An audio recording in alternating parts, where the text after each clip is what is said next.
Okay, so I was working on my D5, the official Yar D5, Uh-huh. and I That's a did five-sided die for those of you unaware. correct, or it could be the fifth dimension. It doesn't. I mean, I guess I don't know.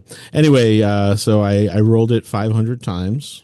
Which is you're just barely getting started, according to you from an earlier episode. Right, but it was close. It was enough to see a trend. Right. And what And was that trend? the trend was that it was so the D5 is like a triangle. It's like a very short prism. Hmm. Two And triangle faces separated by three rectangular faces. correct. And so what And was the stats on the first one you made? um let me see. Let me pull that up.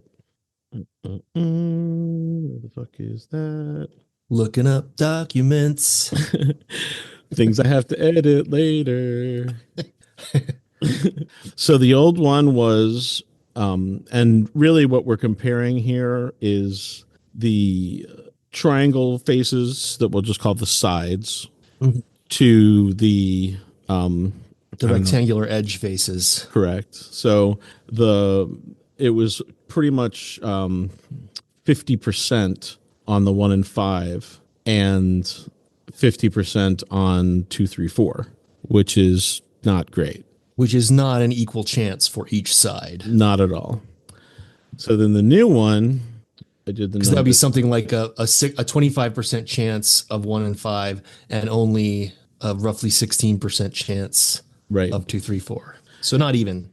So then the new one was the opposite. The new one was about 17% on one and on five. So that would be numbers 34%.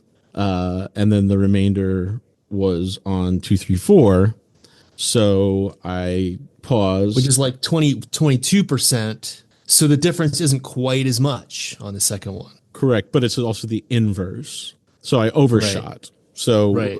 and the difference between the two was the width, or I guess the depth of the prism. Right. Or the height of the rectangular sides. Correct. The height. Well, no, the height and the width. Yeah. So more the width. So then what I did now is because I have no clue whatsoever on how to mathematically calculate the surface area required to come up with a certain percentage. So winging it is where I am. And No, I don't. I wouldn't say you're winging it. I would say you're doing an iterative process because I don't know that the math exists to figure out equal probabilities of a rolling, irregular, polygon-sided it's true. object.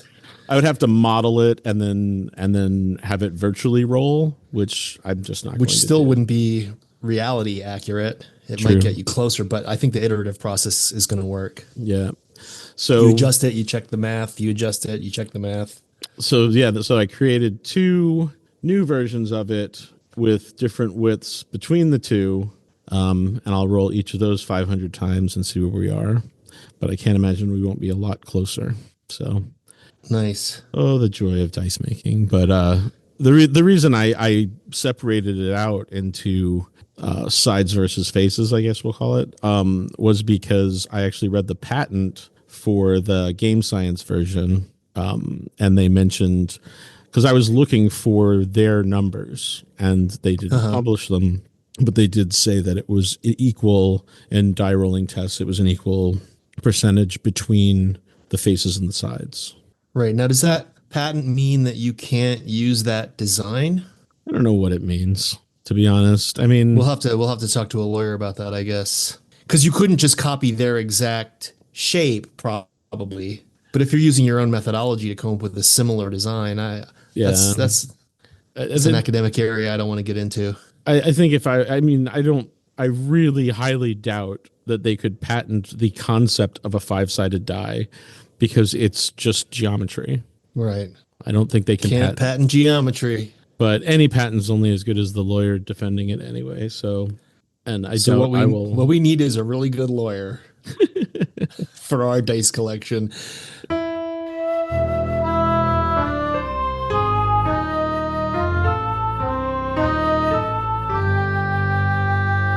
Welcome to Your Aleatoric Reality, the podcast that doesn't have time to get into legal arguments. The We're not going to do podcast that that. doesn't have a lawyer. I mean, I have a business lawyer technically, but I have definitely not talked to her about the podcast at all. Yeah, right on. So I have some news. go for it. I got a new license plate. Did you now? I did, because I got pulled over and realized that I had never registered from the year before. Whoa. Yeah, so that kind of sucked real bad, but I wasn't under the influence of alcohol at all, so it was not Well, terrible. that's a plus. Yeah, right. Um, but so I got a custom license plate just like yours. Just like mine. Well, it can't be the exact same thing as mine. It's damn close. So Is it? we have Oh, matching O Fortuna license plates. that is so exciting. I Although was. what bums me out is the day after I bought it, I thought of a better way to do it. Oh man. Well, maybe sooner or later we'll get a third partner, and then they'll have to get that idea for their Or license just plate. next year I'll just get a different You'll one. switch it. Yeah. Yeah. Well, when you were talking about a lot of different ideas for your custom license plate, I still and I have think to say I really like the idea of having matching ones. I know you wanted Zardoz, yeah. but I like the idea of having matching ones. Yep. That's No, pretty I cool. like it too. Obviously, I wouldn't have done it, but I was filing the paperwork anyway, and I was like, all right, let's go. So, Right on. but no, I would have rather the one that I wanted to do that I thought of after the fact was 042 NA Mm, because I wanted that's cooler because it also includes the secret of the answer to the question of life, the universe, and everything. I'm pretty sure that's not available though, because I think I looked for that one. Oh, really? Yeah. Hmm. Yeah, not in our state. I mean, like another state might be different. So maybe you just need to register your car in a different state Yeah, let's to go get through all your that. preferred license plate. I still think your WTF would have been a good one too, Yeah, could be.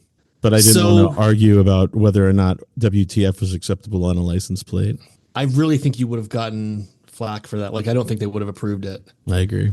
because there's a whole department that just like is always looking for any kind of remotely obscene or offensive hidden meanings in people's customs license plates before they issue them. And that's true. I mean, they do have a department that looks at that, and It's they won't hilarious. allow. There, Dave Barry actually did an article on it years ago, where there was a jazz musician who wanted to get the license plate Jazz Me because there's a song called the Jazz Me Blues, Mm. and the Department of Transportation rejected it, and he was like, why can't I get this license plate? And they said because jazz is slang for like intercourse, and so jazz me like means fuck me. And he's like, it's the name of a song. Like, come on. And but then like Dave Barry like went whole hog and like used the word jazz to mean fuck throughout the rest of the article. That's beautiful. Like, what a crazy jazzing thing to do. The guy who did that must have been all jazzed up. Yeah, I wonder what decade that was from. Uh, I would say the 80s. jazz. No, Oh, the Dave Barry article. oh no! I meant what decade What that decade slang was- was from. Yeah, probably the 50s. Because I've heard of jazz cigarettes before. I haven't. They're like left-handed cigarettes. What? Those are both Cigarettes are cylinders. those are both slang terms for marijuana joint. Or Oh, marijuana left-handed cigarette. I never heard that one. Yep. And jazz cigarettes is another one. Huh. Well, cool. So what are we going to talk about today? I don't know. We have You some go- topics you go on the list. list. Right on. Randomness in video games. Did we do that one yet? Nope. Randomness in music. We did. Are we prepared? Oh, we did the intro on that one. That pretty much covered what I. Yeah, that was good. Okay. Play a game, which is kind of hard to do remotely. Do you have anything to review? Review is one of our catch-all categories. And then there's the creativity, particularly the Brian Eno's Mm-hmm. card deck and other things like that. Yep. Which when I boil it down, it's like 4 possibilities right now. And then there's the Monty Hall problem and the prisoner's dilemma. Although I don't know that Prisoner's either Dilemma. of us were ready to talk about that. That was just on the list. Well, if Fortuna demands it, we have to talk about it whether we're prepared or not, don't Okay, we? sure. Was there anything else on the list that you have? Not that's done. Not that's fully researched. Well, I just said if Fortuna demands it, we have Um, to do it. Is there anything else? randomness in theater. Also randomness in comedy was another one that I was going to add. All right. Well, then I'm going to roll. Although, wait, now hold on. Okay. I have a. It occurs to me. So when we talked about last week, when we talked about randomness in music, you said that improvisation is not randomness. I will stand by that. Okay, so then cross off randomness in comedy and randomness in theater for the most part. Because it was going to be about improv. I mean, it's mostly like I Well, was including improvisation and the lack of preparedness, the off the cuff, the spontaneity. I was including that. well, so this may be a spectrum instead of a line. Fair. Because when you say randomness in comedy, there is an improv game where people you have little slips of paper with lines of dialogue on them. They do this on Whose Line Is It Anyway? But I've also seen it live at like the IO Olympics in Chicago and stuff like that, where people have like these little slips of paper with lines of dialogue stuck in their pockets and they set up a scene. And then every now and then, like when a bell rings or whatever, one of them has to take a line out of their pocket and read whatever they pulled out of their pocket. That would definitely be randomness. It's not that's like a combination of improv with randomness. I don't think improv is randomness, but there are cases like that we could cite where randomness is used. And I just did, and that's probably all I have to say on it. So maybe we've covered that topic now. But also, I was thinking a lot recently about when Emily and I met. My wife, Emily, for the listeners, not you. Obviously, you know my wife.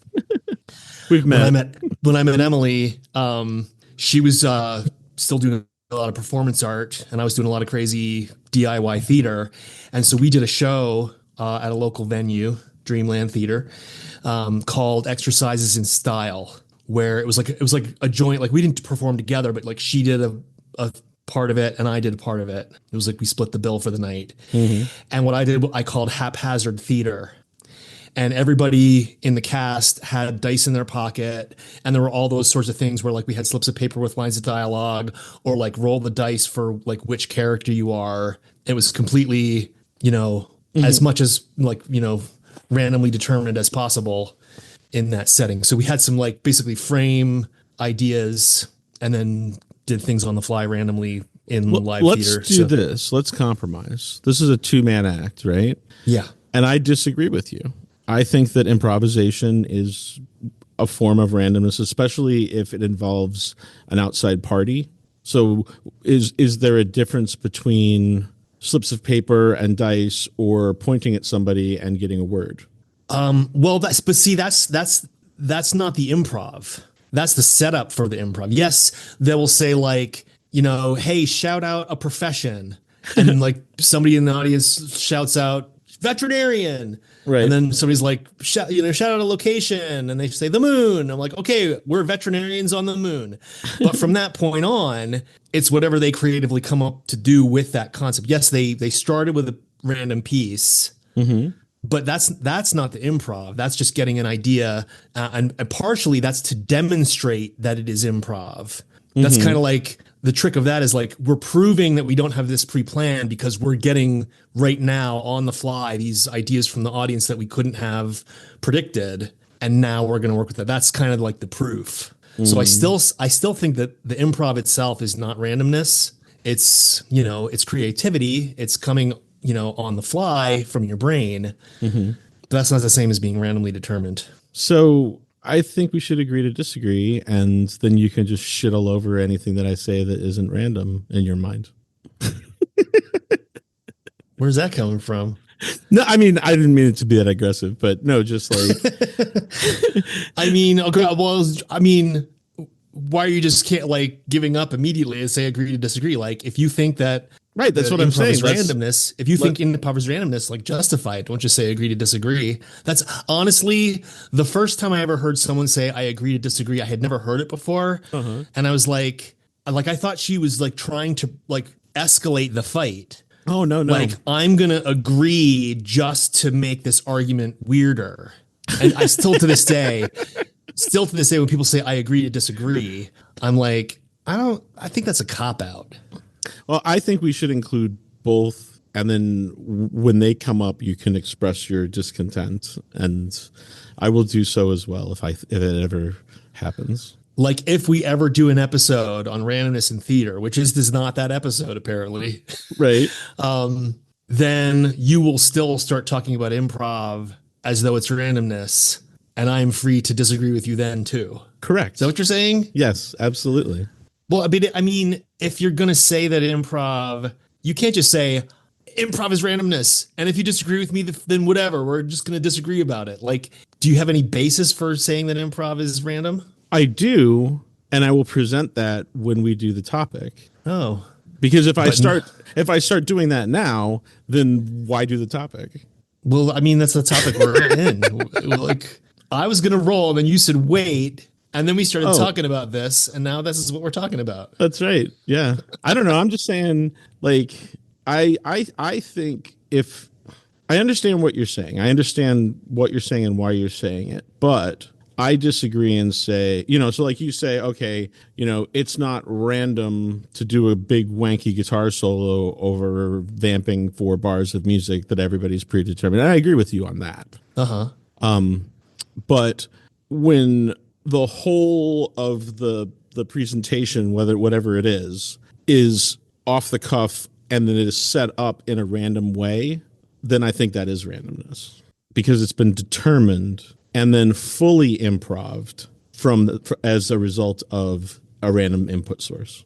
Yeah, I agree that it's generated from a random source. But you could like, so okay, there's a million directions I could go through from here, but like by that definition, everything that you say is randomness. Yes. Because you don't know when you start a sentence, you usually don't know the full structure of the sentence. It just you kind of like develop it as you say it. When you're talking that it's not from a script or something memorized, you're spontaneously generating it. Our brains do that. Well, what's the best? But does that make it random? What's the best way to fall down the stairs? It's when you catch yourself with your foot every time you do it. I did have a professor one time that said when you're walking, you're falling. Yeah, you're just falling and catching yourself over and over again. Yeah. So, I mean, that's my kind of contrarian statement, but if you look at things from Obi-Wan Kenobi from a certain perspective, then falling down the stairs was great as long as you catch yourself with your opposing foot. I'm not making the connection to how that relates to what we were previously talking about. I'm saying the argument being if you dissect something enough, it becomes something that you're not talking about. Gotcha. Just okay. Like you Gotcha. Okay. And then, well, the other, I was going to actually go in completely the opposite direction and say, well, if I'm going to say that improv isn't randomness because it is being generated by an algorithm, whether or not we understand that algorithm or whether we understand the neural processes, it's still deterministic. But if you want to take that to the falling down the stairs extreme, dice rolls aren't random. Correct. According to physicists, right? Like we can get back into that end of the scale where, if you know the exact shape and friction of your skin surface on your hand when you're rolling the die, and you know the exact force and vector when you throw it, and you know the exact surface of the table, it could be predictable because it is a deterministic system.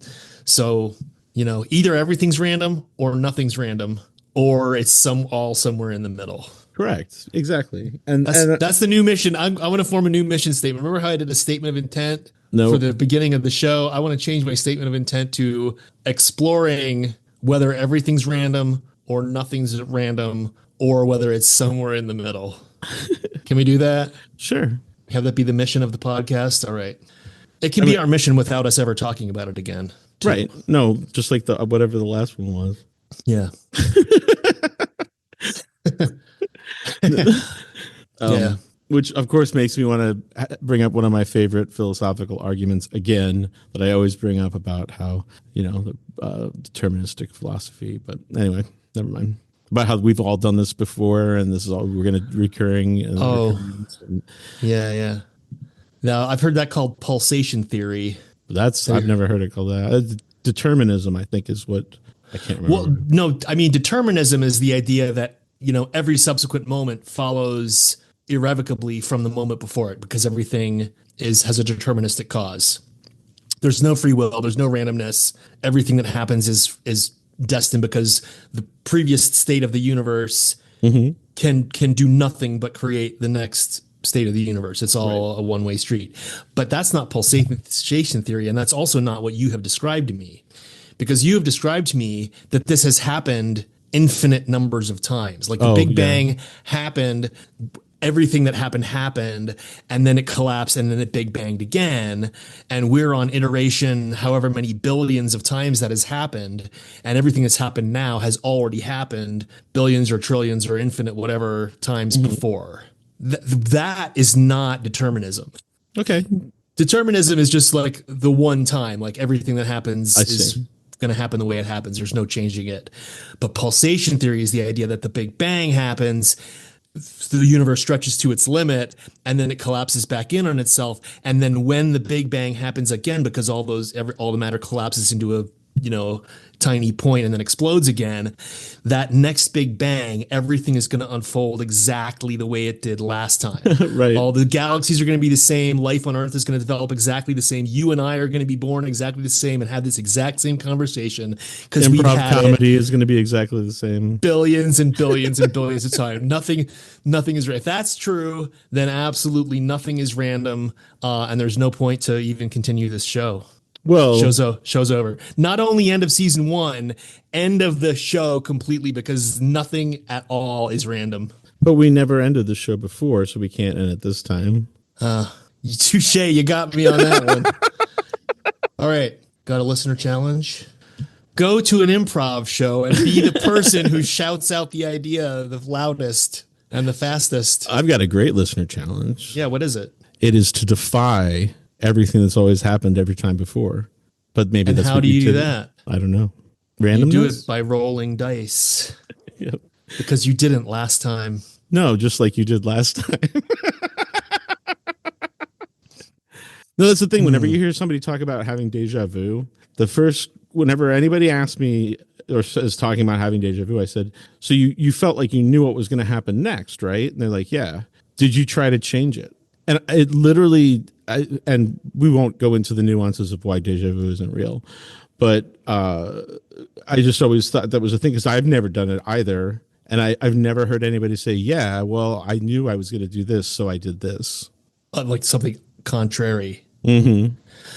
I want to back up though to where you said the nuances of why deja vu isn't real.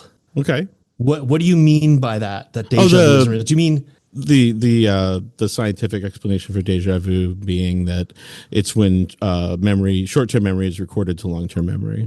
okay? Great. 'Cause I thought you were saying, listen, you're saying deja vu doesn't mean you've experienced it or had a premonition of it. Correct. I thought you were saying that deja vu is not a thing that happens to people. People are making that up. No. It is a real experience. I've had it numerous times. Same. Yeah. But yes, you're right. There is now a neurological explanation for why that happens. Every time this happens a lot to me where people say like, "Oh my God, I had a dream of this exact moment." And they believe, they have told themselves that this feeling of deja vu is them remembering a dream they had. Right. And so they're 100% convinced that they had a predictive dream that predicted this exact thing that's happening right now. And I have stopped saying that's just deja vu. That's this neurological phenomenon because when people say that, they are so 100% convinced that they had this dream that there's no talking them out of it. Well, and it's the thing that's making them interesting right now. And who am I to say maybe they did actually have that dream? But I think by Occam's razor, the idea that this could be the neurological phenomenon of short-term memory writing simultaneously to long-term memory is a much simpler explanation than I had a prophetic dream. Well, what would be Actually, really, you know what? I had a prophetic dream is not that complicated now that I say it out loud. No, Maybe all those people did have prophetic dreams. But what I've also never heard of anybody doing and I'd love to hear of an instance of this being untrue, is that they keep a dream journal and they're like, yes, on October 17th, 5 years ago, I wrote in here this part. Right. And I've never heard of that happening, but I All digress. right. Well, I have a listener challenge. Hmm. Every time we play the theme song, I think about this, but I forget to say it at the time. In episode 1, when we rolled for the notes in the theme song, we invited people to do their rendition of it. So thus far, as of this recording, no one has sent us their version of our theme song. That's correct. So my listener challenge to you, dear listeners, is create your version, take the notes in our theme song and create your own version of it. And if you're not already a musical person, I challenge you to learn how to do it. Even if it's just you humming it, that's fine. Record yourself on your little voice memo thing humming it. Or if you know somebody that has a guitar or piano, figure it out. Get them to show you how to play those notes. Do it, record it, and send it to us. And we will play it as our theme song on a subsequent episode, give you a shout out, point people to your Instagram or whatever you want us to say for you. That's my challenge to you this time. Or they could use an instrument that doesn't require talent or skill, like a kazoo, Yeah. or a penny whistle. You know, And also, contrary wise, if you are a multi instrumentalist, go ahead and roll for which instruments you're going to put on your recording. there you go. Put it in a list, randomize it. Get jiggy and send us a thing. And I know we have listeners who are musicians. Show us what you got. Show us what you got. All right.